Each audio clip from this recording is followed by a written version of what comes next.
Canadian हुकूमत की तरफ से खालिस्तान रेफरेंडम की हिमायत को भारत के लिए सिफारती मुहाज पर एक और रुसवाई समझा जा रहा है। खालिस्तान तहरीक के हक में कनाडा के मौक़िफ़ ने मोदी की दाखिली और खारजी नाकामियों को आलमी सतह पर एक बार फिर अयां कर दिया है। सिख फॉर जस्टिस के रहनुमा गुरपतवंत सिंह पंनू के मुताबिक 23 नवंबर को ओटावा के स्टेट में रेफरेंडम का इनेकाद किया जाएगा। सिख क़यादत इसे गोली के मुकाबले में वोट के जरिए सियासी जदोजहद के तौर पर पेश कर रही है, जिसमें आलमी सिख बरादरी अपने हक के खुद इरादियत का मुतालबा कर रही है। गुरपतवंत सिंह ने बताया कि सिख फॉर जस्टिस ने कैनेडियन हुक्काम को बैरून मुल्क सिख रहनुमाओं पर हमले और दीगर सिक्योरिटी खतरात की तफसीलात फराहम की हैं, जिनकी मगरबी इंटेलिजेंस इदारों ने भी तस्दीक की है। इसमें भारतीय एजेंसियों के हाथों हरदीप सिंह निज्जर की हलाकत के शवाहिद भी शामिल हैं। ये अमर काबिल जिक्र है कि बैनुल-अक़वामी इंसानी हकूक़ की तंजीमें इससे पहले भी भारत में सिख कम्यूनिटी के साथ रियासती जबर, गैर कानूनी हरासतों और मावराए अदालत हलाकतों पर बारहा तशवीश का इजहार कर चुकी हैं।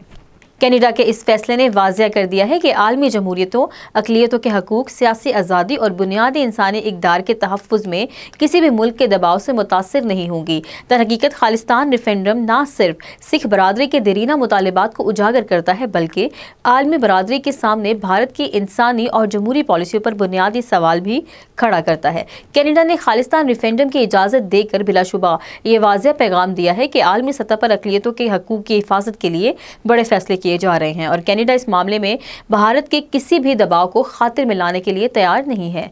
कनाडा ने खालिस्तान की हिमायत से वाज़ेह कर दिया है कि मोदी सरकार भारत में इंसानी और जमहूरी हकूक़ का कातिल है।